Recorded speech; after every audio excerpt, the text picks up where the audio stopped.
Bonjour à toutes et à tous. Merci de nous retrouver pour ce nouveau rendez-vous des rendez-vous de l'inclusion.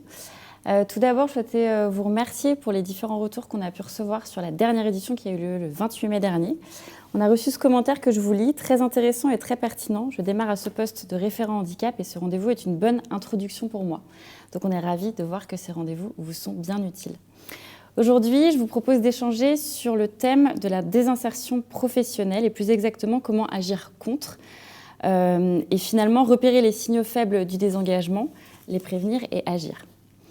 Pour en parler, on a la chance aujourd'hui d'avoir des invités de choix. On a Marie-Ange Biteau, qui est directrice adjointe en charge du département animation et pilotage service social et de la prévention de la désinsertion professionnelle de la Caisse nationale de l'assurance maladie. Bonjour Marie-Ange. Bonjour. Et Caroline Santaniello. Bonjour Caroline, qui est responsable du service SQVCT à la CPAM des Bouches-du-Rhône. On a également évidemment Simona qui est avec nous, Simona Burgio de Simone, qui est pilote de la mission Handicap National. Bonjour Simona. Bonjour Alizé. Donc comme d'habitude, vous avez la possibilité de poser des questions à travers le chat. C'est dans le chat que vous retrouverez également un certain nombre de liens qui vous seront utiles pendant l'émission. Je vous propose de partir de l'état des lieux. Pour démarrer, Simona, est-ce que tu peux finalement définir ce qu'est la prévention de la désinsertion professionnelle et nous expliquer pourquoi la mission Handicap s'empare de ce sujet ? Alors en fait, nous on a commencé avec la première convention qu'on a signée avec la GFIP, c'était en 2016, à se poser la question d'aborder des travaux pour échanger sur la prévention de la désinsertion professionnelle. Ces travaux ont donné lieu à une enquête qui a été adressée aux organismes et aussi à des groupes, des focus group où on a travaillé avec les organismes, avec les référents handicap, avec la branche AT&MP et avec les syndicats. Donc on était tous réunis et de ces groupes de travaux, en fait, d'abord il est sorti un livrable qui est disponible sur icans.fr à la page handicap, qui est un support d'information et de sensibilisation pour les ressources humaines, pour donc les services RH.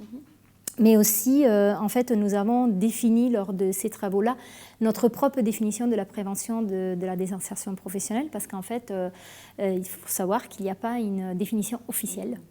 Et donc, on s'est dit, bon, s'il n'y en a pas une d'officielle, on va lancer en fait notre propre définition. Et ça, c'était vraiment un process déjà pour comprendre qu'est-ce qu'on mettait derrière cette désinsertion professionnelle pour nous. Donc, je cite... La désinsertion professionnelle est un processus qui peut concerner toute personne en activité, en situation de fragilité passagère ou durable, du fait notamment de son environnement ou de ses conditions de travail, de problématiques de santé ou encore de difficultés personnelles.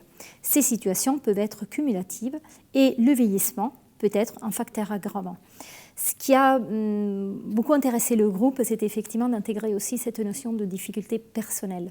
C'était important pour nous de le définir, que ce n'était pas seulement quelque chose lié à la sphère du travail, mais qu'il pouvait aussi venir de la sphère privée du collaborateur. La démarche de prévention, qu'est-ce qu'elle fait ? Elle limite en fait les conséquences de l'usure professionnelle aussi. Donc. Et elle permet le maintien ou le retour au poste dans une organisation. Voilà. Mais pendant ces groupes, on a aussi envisagé de créer des outils concrets. On ne s'est pas arrêté juste à la définition et au bon conseil, en fait, en quelque sorte. Et ça, on en parlera sur la deuxième partie de l'émission. Merci Simona. Je m'adresse à vous, Marie-Ange. Quelles sont les principales causes de la désinsertion professionnelle ? Alors, comme le disait Simona, en fait, on se retrouve assez dans cette définition effectivement qui n'est pas unique, parce qu'effectivement les facteurs peuvent être multiples et effectivement se combiner. Ils peuvent provenir d'un accident, un accident de la vie ou un accident du travail. Ça peut aussi provenir évidemment d'une maladie. Tu évoquais, Simona, les problématiques de la sphère privée. On retrouve effectivement des problématiques qui peuvent avoir un impact sur sa capacité à tenir son poste de travail. Je pense notamment à des proches aidants qui peuvent avoir des problématiques dans leur sphère personnelle. Ça peut aussi venir de l'usure professionnelle. Aussi, le vieillissement est un facteur aggravant, mais c'est aussi effectivement un facteur à prendre en compte. Et puis ça peut venir aussi de relations au travail où les personnes commencent à se désengager et potentiellement peuvent aussi se retrouver désinsérées. Bref, en fait, on se retrouve avec différents facteurs qui effectivement peuvent se combiner et qui n'ont pas le même impact en fonction de la situation de la personne. Une même personne peut vivre des situations assez comparables, des facteurs assez comparables, mais ne pas avoir les mêmes impacts sur sa capacité à tenir son emploi ou à rester en activité. Donc il n'y a pas finalement une catégorie d'âge qui est plus touchée qu'une autre, ou malgré ces différents facteurs, il y en a quand même une, de ce que vous constatez, qui est un petit peu plus sujette à la désinsertion professionnelle? Alors tous les âges, ce que tu dis Alizée, peuvent être évidemment concernés. Nous, ce qu'on constate au niveau de l'assurance maladie sur les personnes que nous accompagnons le plus en termes de représentation d'âge, ce sont les 46-59 ans, et ce qui correspond, en discutant avec Simona, bon an mal an, en fait, à la classe d'âge qui est la nôtre, en moyenne d'âge, à la sécurité sociale. D'accord, très bien. En termes de leviers d'action, donc on va les évoquer. Il faut bien comprendre qu'il y a 3 types de prévention, donc la prévention primaire, la prévention secondaire et la prévention tertiaire. Est-ce que vous pouvez nous en dire un petit peu plus sur ces trois niveaux?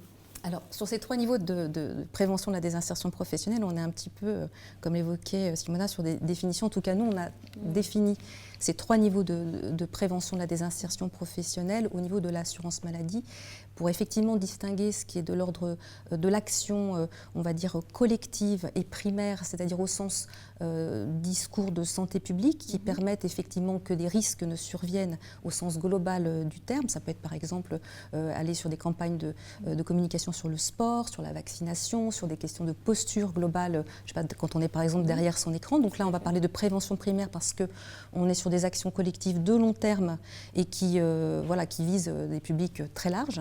Et puis on parlera, nous, après, de prévention secondaire lorsqu'en fait on va conduire des actions ciblées, soit vis-à-vis d'entreprises, de secteurs d'activité et ou de publics, de populations, de métiers particuliers. Là, on est toujours dans des messages, on va dire, des actions de type collective, mais qui vont être ciblées sur une classe d'âge et ou un type de métier et ou un type d'industrie. Donc là, on va parler de prévention secondaire et on va parler ensuite de prévention tertiaire. C'est, on va dire, le niveau de prévention de la désinsertion professionnelle sur lequel agit l'assurance maladie. Là, en fait, on est sur des problématiques de santé qui ont un impact que l'on peut identifier, que l'on peut détecter à travers soit des consommations de soins importantes et ou combinées avec des arrêts de travail, soit itératifs ou des arrêts de travail longs. Donc on distingue ces 3 niveaux-là et l'assurance maladie intervient à partir de la prévention tertiaire, alors que va dire, les médecins du travail, qui sont des acteurs extrêmement importants dans la prévention de la désinsertion professionnelle, peuvent agir sur, on va dire, les 3 niveaux de prévention de la désinsertion professionnelle. Très clair, merci beaucoup.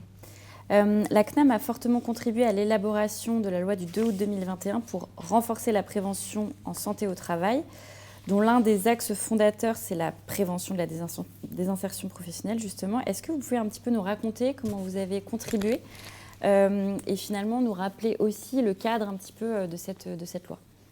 Alors, 2 questions en une. En tout cas, oui, il y a 2 questions en une. Alors, en tout cas, donc cette loi du 2 août 2021 a un énorme, entre guillemets, intérêt, c'est qu'elle porte de façon assez large, sur la santé au travail, et elle a ce volet spécifique sur la prévention de la désinsertion professionnelle, ce qui en soi est une avancée par rapport à cette thématique, puisqu'elle est reconnue, cette thématique, à travers une loi. Donc c'est, on va dire, une première. Donc évidemment, pour pouvoir concevoir cette loi, le législateur s'est appuyé déjà sur des constats, des études, à la fois sur les constats, les problématiques et les impacts que cette problématique pouvait avoir en fait sur la vie des personnes.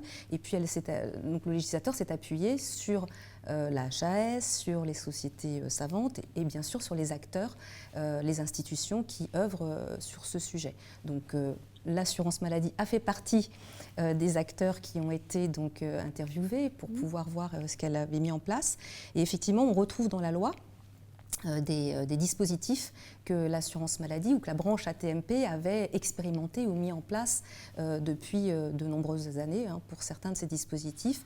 Je citerai par exemple l'essai encadré qui permet en fait à des salariés de pouvoir revenir sur ou tester un nouvel emploi lorsque la personne est en arrêt de travail et bien sûr en capacité de tester ce travail sur 14 jours renouvelable une fois, mais également la convention de rééducation professionnelle en entreprise qui était un dispositif aussi qui avait été développé par l'assurance maladie au sens large et qui permet à une personne post-consolidation en santé de pouvoir travailler un projet professionnel généralement de reconversion professionnelle.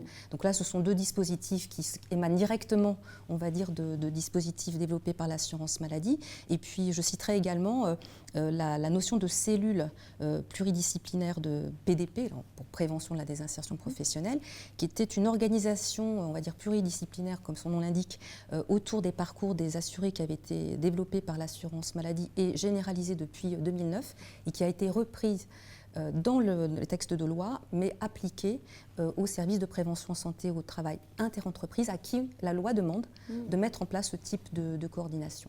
Donc là, c'est, on va dire, des sujets, des thématiques qui sont directement inspirées de ce qu'on a pu développer, mais bien sûr, la loi va plus loin que simplement ce que nous avons développé. Déjà, effectivement, en identifiant les acteurs de la désinsertion professionnelle, de la prévention de la désinsertion professionnelle, tous ceux qui peuvent agir, notamment, j'en parlais, les médecins du travail, les services de santé au travail, les employeurs, les grands acteurs de la compensation et de la remobilisation, et bien sûr les services de l'assurance maladie.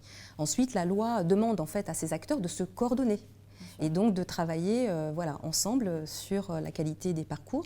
La loi évoque également, met en place un dispositif qui n'existait pas jusqu'à présent, c'est le rendez-vous de liaison qui permet un contact entre un salarié qui est en arrêt de travail depuis plus de 30 jours avec son employeur pour préparer son retour. La loi généralise également la visite de pré-reprise qui permet au fait au salarié de rencontrer son médecin du travail après une longue absence pour pouvoir voir dans quelles conditions son poste de travail pourrait être réadapté ou pas à sa situation. Et puis donc la loi invite aussi à aller servir des publics qui souvent se retrouvent sans médecin du travail. Je pense notamment aux travailleurs indépendants ou même des salariés qui ont des contrats courts ou des contrats, on va dire, dits précaires. Voilà. Donc en fait, la loi va plus loin, bien sûr, que ce qu'on a pu développer au niveau de l'assurance maladie et s'est inspiré de ce que d'autres grands acteurs également proposaient et en fait ont suggéré que cette loi porte. Un travail collectif est extrêmement utile.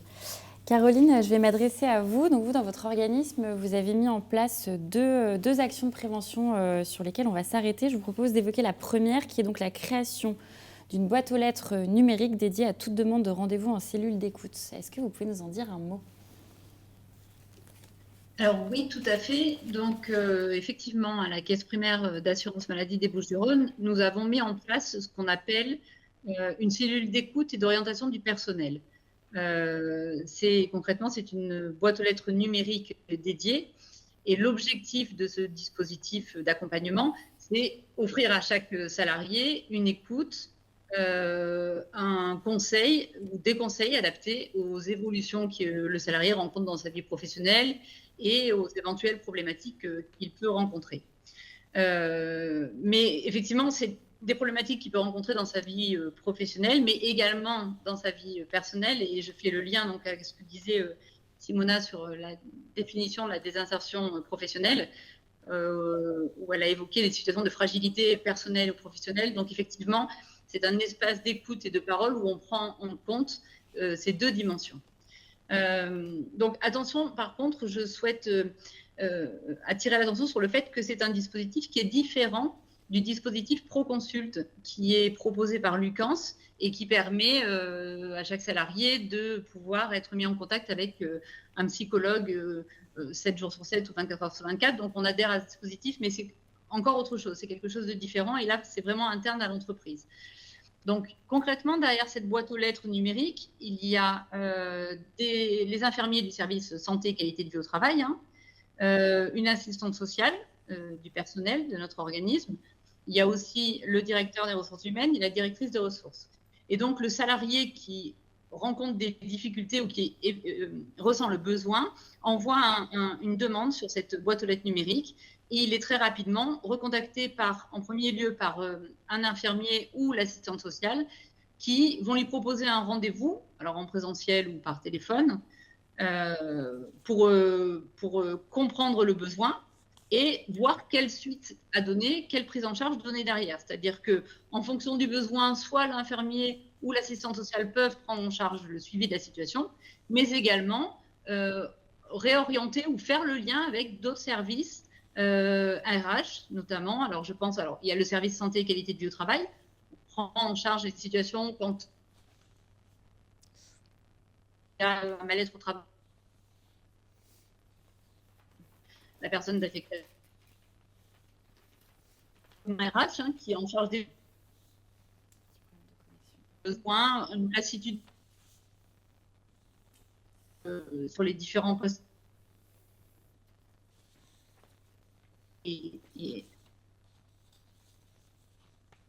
Voilà, donc ça, c'est vrai que...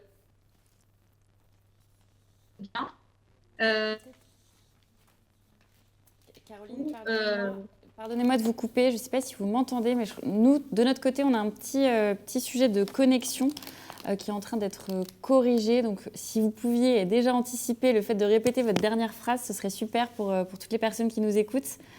J'ai l'impression que c'est mieux, là. Vous avez l'air d'être moins... ça a l'air d'être moins figé. Du coup,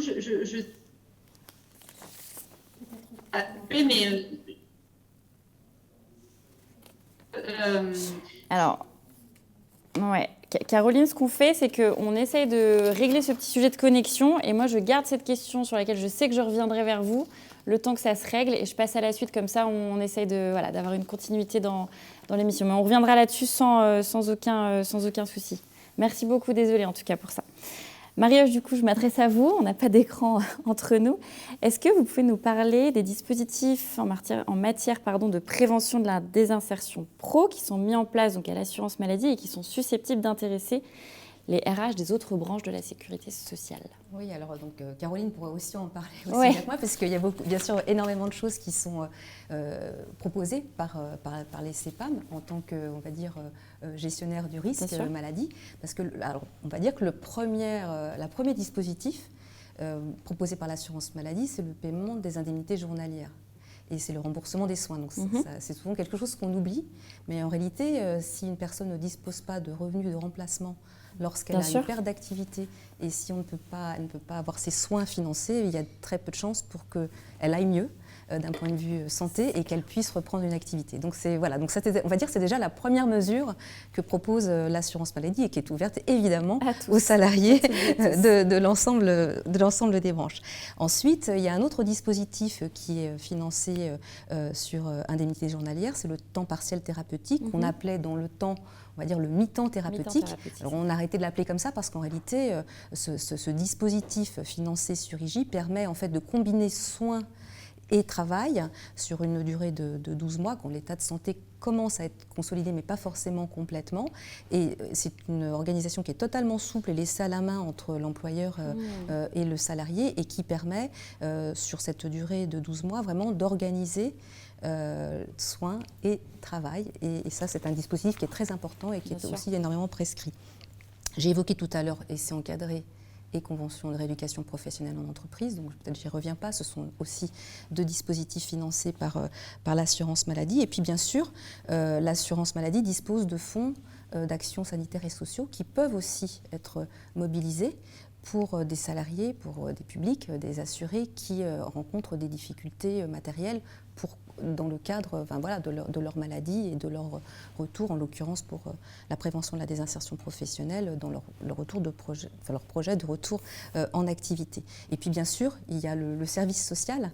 Donc on a des professionnels, on a environ 2400 professionnels sur l'ensemble du territoire, dont 1600 assistantes de service social, au sein de l'assurance maladie qui accompagnent les assurés sur des accompagnements individuels qui les aident à la fois, les soutiennent dans leur parcours et puis construisent avec l'assuré le dispositif, le parcours qui lui permettra, en tout cas c'est ce sur quoi on œuvre, de revenir en activité, à défaut potentiellement de revenir sur son emploi antérieur. En tout cas, dans de bonnes conditions. Il y a tous les dispositifs et puis il y a ce que vous soulignez qui est de l'ordre du lien humain qu'il faut continuer à faire exister. De manière générale, comment un manager, donc là on s'intéresse à une population à laquelle on s'intéresse beaucoup depuis quelques temps, comment est-ce qu'un manager peut réagir et surtout agir quand il détecte un ou plusieurs signaux, un signal ou plusieurs signaux de désengagement, de désinsertion professionnelle? Moi, je n'ai pas de recette oui, magique, mais je crois que ça fait écho à ce que disait tout à l'heure Caroline, dans les dispositifs qui sont mis en place dans certains, ou la plupart même de nos organismes. Déjà, le manager, en fait, peut soutenir un salarié qui commence à se désengager ou qui rencontre une difficulté et qui donc s'apparente à de la désinsertion professionnelle, déjà en le soutenant dans le cadre de ses fonctions de manager et dans le cadre de ses prérogatives. Ensuite, évidemment, le manager, de mon point de vue, ne peut pas rester seul par rapport à une situation comme celle-là, parce qu'on voit bien, d'ailleurs on le voit quand on est sur des dispositifs qui s'organisent autour d'assurés, si on ne parle pas de nos salariés, on a des compétences pluridisciplinaires qui se mettent autour du parcours de la personne. En l'occurrence, là, c'est un peu pareil, c'est-à-dire qu'un manager doit pouvoir avoir recours déjà à sa propre hiérarchie, au RH, Caroline l'évoquait, qui elles-mêmes peuvent mobiliser médecins du travail, infirmières, assistantes sociales, et avec cette idée en fait de soutenir et la personne qui rencontre cette difficulté pour l'aider en fait par rapport à cette situation, et puis bien sûr le manager dans cette situation-là, parce que tout le monde n'est pas préparé non plus à avoir quelqu'un dans son équipe de malade, d'accidenté, en situation de handicap ou qui revient d'une longue maladie par exemple. Donc pour moi, je dirais, c'est effectivement déjà l'entourage, la formation, le manager, son rôle, la façon dont il prend il peut exercer cette fonction de manager et de soutien vis-à-vis du collaborateur. Et ensuite, c'est le savoir appeler d'autres collègues en soutien aussi à sa propre action en tant que manager. Bien sûr. Merci pour ces éléments de réponse. Caroline, vous êtes de retour avec nous. On va du coup revenir sur les dispositifs qui sont mis en place au sein de votre organisme et donc s'arrêter plus particulièrement sur cette boîte aux lettres numérique. Je crois qu'on avait à peu près bien entendu jusqu'à ce que vous nous parliez des différentes personnes qui sont derrière cette boîte aux lettres, justement, donc qui peuvent répondre. Si vous pouvez, je vous fais peut-être un petit peu répéter, mais revenir sur, je reçois un mail, je suis en difficulté, j'envoie un mail, les personnes qui sont derrière cette boîte la reçoivent, que se passe-t-il ? Alors oui, le salarié en difficulté envoie un mail sur la balle numérique et il est très rapidement contacté en première intention par soit un infirmier du service santé et qualité de vie au travail, soit par l'assistante sociale, qui sont là pour comprendre le besoin et la difficulté, les problématiques rencontrées par le salarié. Et en fonction de cette première évaluation, il peut y avoir réorientation. Alors je dis il peut y avoir parce que si c'est un besoin d'écoute, un mal-être temporaire où la personne a juste besoin d'être entendue et d'échanger, l'infirmier souvent prend en charge la situation. S'il y a des difficultés d'ordre personnel et professionnel, l'assistante sociale peut résoudre aussi une partie des problématiques. Et après, s'il y a un mal-être ou des risques psychosociaux identifiés et où il peut y avoir un besoin de changer d'affectation, souvent, c'est pris en charge au niveau du service santé et qualité de vie au travail. Ou après, nous, on va faire le lien avec les différents services RH externes. Voilà, donc c'est vrai qu'il y a une prise en charge assez rapide. Et du coup, l'intérêt pour le salarié, c'est que s'il rencontre une difficulté à un moment donné dans sa vie professionnelle ou personnelle, il sait vers qui il peut se tourner, il sait à qui il peut s'adresser. Et après, charge à nous en interne, en fonction de la problématique, de contacter le service ou la personne ressource compétente sur le problème. Voilà. Donc c'est vrai que ça, ça fonctionne plutôt bien.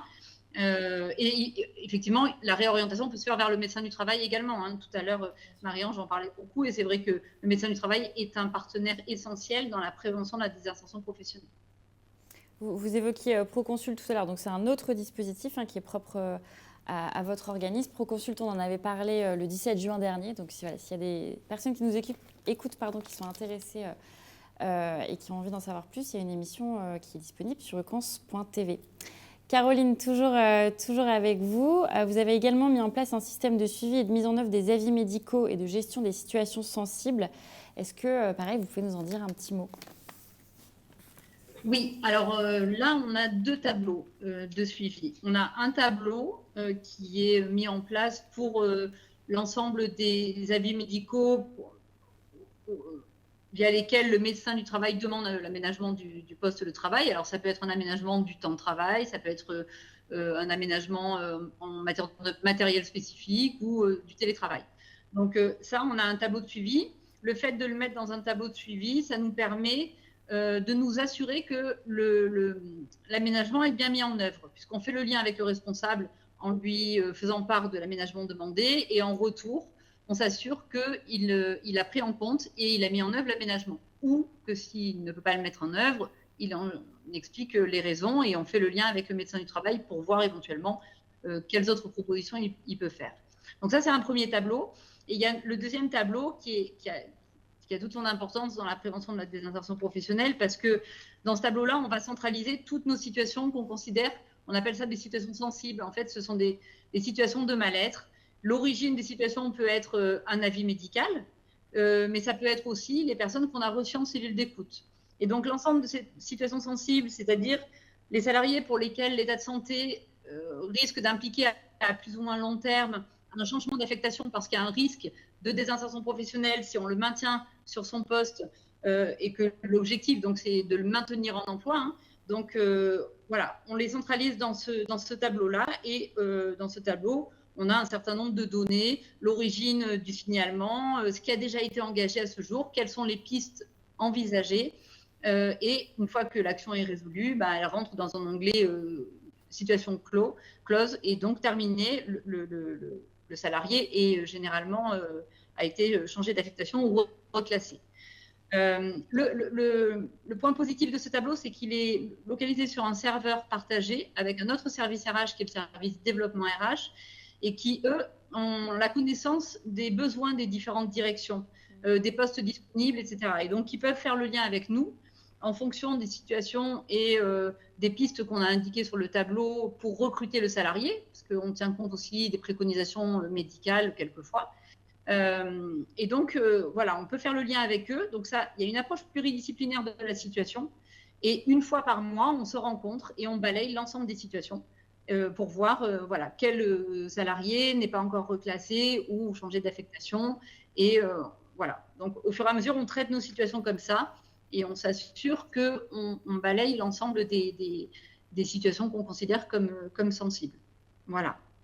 Et donc, effectivement, le côté positif, c'est une approche pluridisciplinaire et c'est le fait d'avoir un tableau qui recense l'ensemble de ces situations qu'on considère comme sensibles et qui peuvent amener à une désinsertion si on n'agit pas.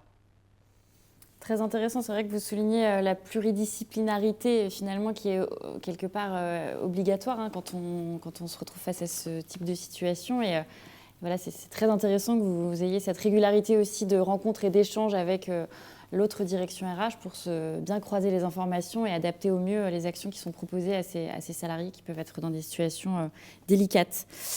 Simona, je crois qu'il y a aussi un certain nombre de dispositifs qui sont mis à disposition des organismes en matière de prévention de la désinsertion pro. Et il y a aussi un gros partenariat d'importance dont tu voulais nous parler.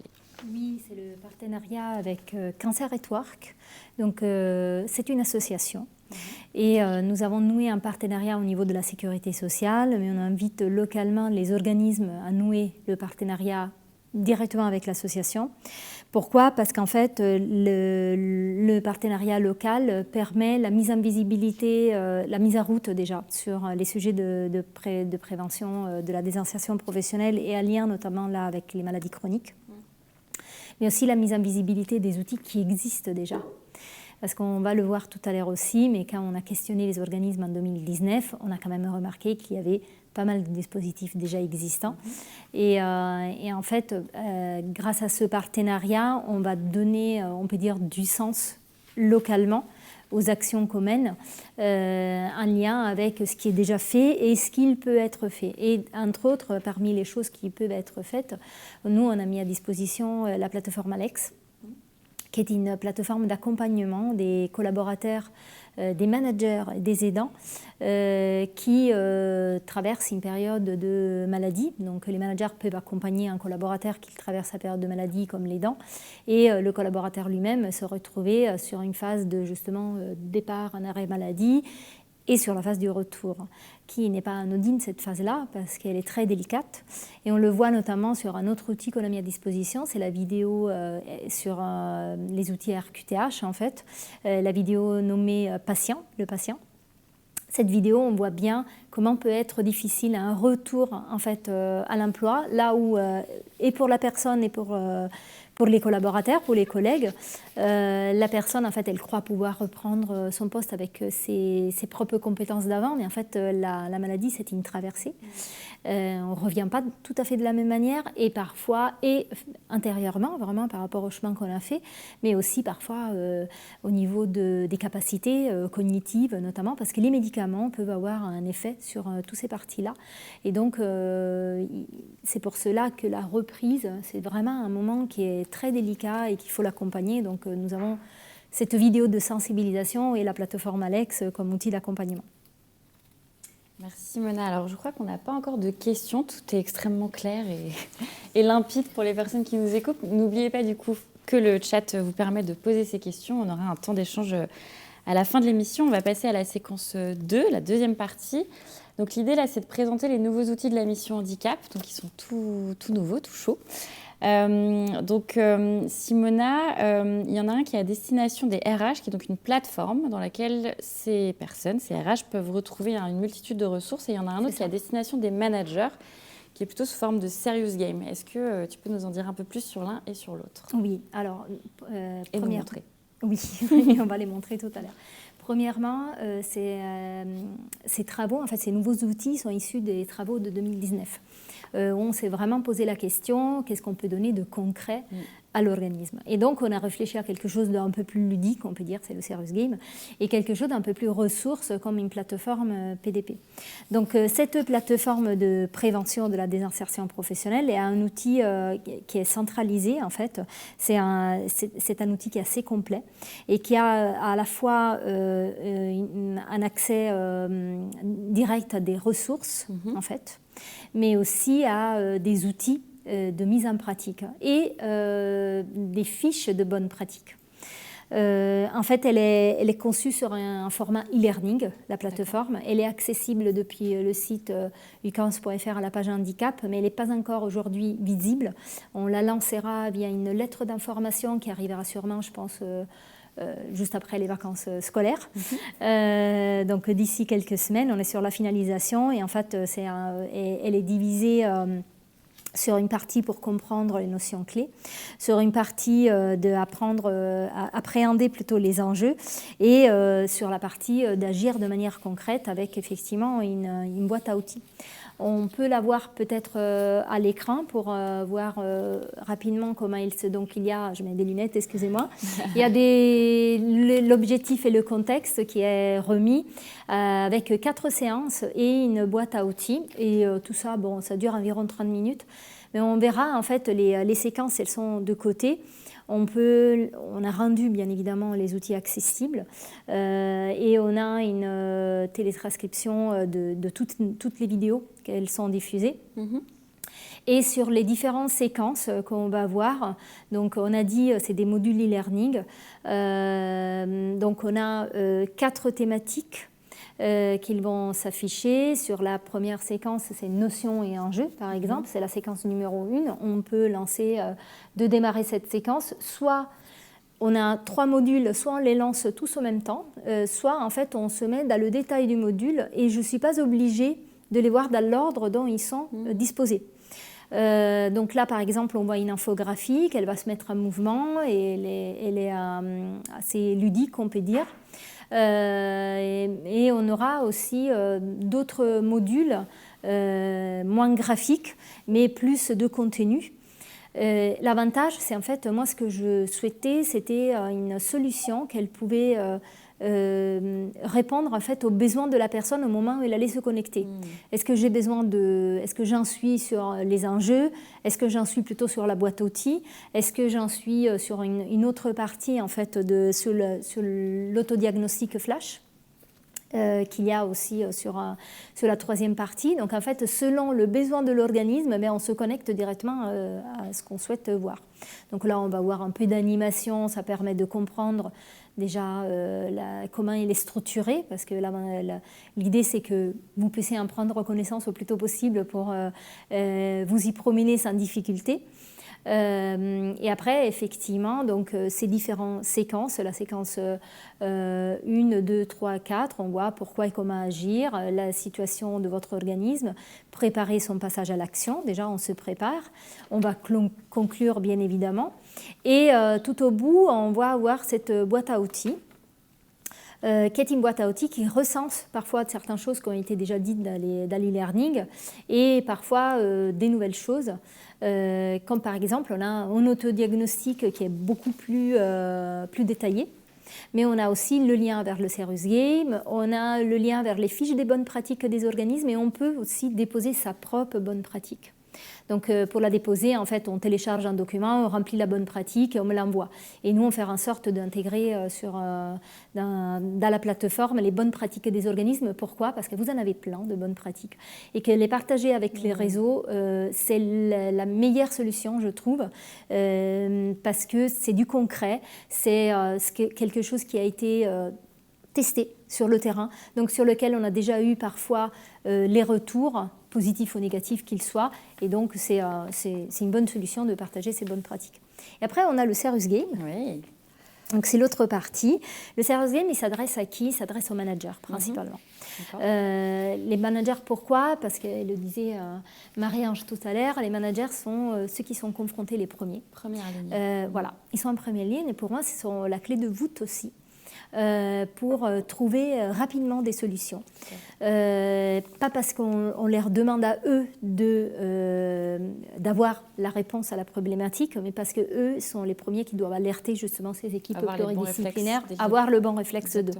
Donc il faut les sensibiliser. Alors pour ça, on a pensé à un Serious Game. Le Serious Game, en fait, il permet quoi? La détection des signaux faibles. C'est un Serious Game qui se veut comme un outil d'immersion en fait pédagogique. Voilà. Okay. Il y a, on va le voir du coup à l'écran, il y a 3 scénarios, 3 chapitres. Dans chaque chapitre, il y a, on va rencontrer des personnages. Et ces personnages vont nous raconter une partie de leur vie. Donc on est manager, on est dans une équipe et on se retrouve confronté à une situation avec un collaborateur. Là, en l'occurrence, la première personne qu'on va rencontrer, c'est Lina. Lina, elle va nous alerter sur des choses et nous, on a des réponses à donner. Alors, je le dis, il n'y a pas de game over, il n'y a pas de mauvaise réponse, mais il y a plusieurs réponses. Alors, ce n'est pas un game over, mais c'est tout de même des réactions différentes, émotionnelles, de la part du collaborateur. On peut le voir par l'halo aussi, alors on le voit les visages. S'ils sont souriants, ils sont contents. Sinon, on va les voir un peu énervés. Et l'halo autour, en fait, codifie aussi des couleurs. Et ces couleurs, ils sont en lien avec l'état émotionnel de la personne. Donc, c'était pour l'accessibilité de ces outils-là aussi. Mais ça permet effectivement aussi de comprendre que peut-être on est allé un peu trop loin en tant que manager sur pousser peut-être le collaborateur à agir d'une certaine manière. Donc, on l'a renvoyé vers quelque chose de compliqué pour lui à gérer. Et cette complication, en fait, on ne sait jamais comment elle va évoluer. Si elle va évoluer de manière très négative ou très positive. Alors, il y a des situations qu'elles sont de résolution plus simple. Caroline, elle le disait tout à l'heure. On a parfois la balle numérique, elle est contactée sur des solutions qui peuvent se résoudre parce que la personne elle a besoin d'un écoute, elle a besoin juste d'être comprise sur ce qui se passe. Mais on peut se retrouver face à des situations beaucoup plus compliquées qui entraînent même un arrêt maladie. Voilà. Super, c'est très immersif, c'est très projectif aussi, puisque le fait d'être mis en situation, ça permet d'être très concret aussi, à la fois d'être très concret et de ne pas non plus être directif dans ce que vous proposez, de ce que le Serious Game propose comme scénario. C'est un Serious Game qui sera accessible à tous les managers. D'accord. De manière gratuite. Super. est disponible sur le site ucans.fr. Voilà. Super. C'est Urbain dans l'espace CAPEM. Il sera mis à disposition. Est-ce qu'on a des questions? Parce qu'on arrive à la fin de cette émission. Tout était parfaitement limpide. En tout cas, vous aurez l'occasion, si vous le souhaitez, de poser des questions ultérieurement. N'oubliez pas aussi qu'il y a un petit questionnaire de satisfaction comme après chaque émission. Je vais remercier Caroline d'avoir pris du temps et de s'être connectée à distance pour participer à l'émission. Merci beaucoup pour votre témoignage. Merci également à Marie-Ange d'être venue avec nous et d'avoir participé à cette émission. Et merci Simona pour l'organisation et la co-animation. Est-ce que tu veux dire un mot pour terminer ? Oui, pour terminer, déjà je vous remercie d'avoir suivi le 7e rendez-vous de l'inclusion. Et je vous donne rendez-vous le 5 décembre pour la dernière émission de l'année. Donc sur une thématique que pour l'instant n'est pas encore arrêtée, donc je peux pas faire de teasing sur l'intitulé, mais effectivement si vous n'étiez pas trop sur les questionnements, mais si vous avez des idées, ils sont les bienvenus. S'il y a des demandes spécifiques du réseau, on y réfléchit à Mission Handicap et on trouvera bien sûr une émission qui saura répondre aux besoins aussi locaux. Merci beaucoup, merci à tous et très bonne journée. Au revoir.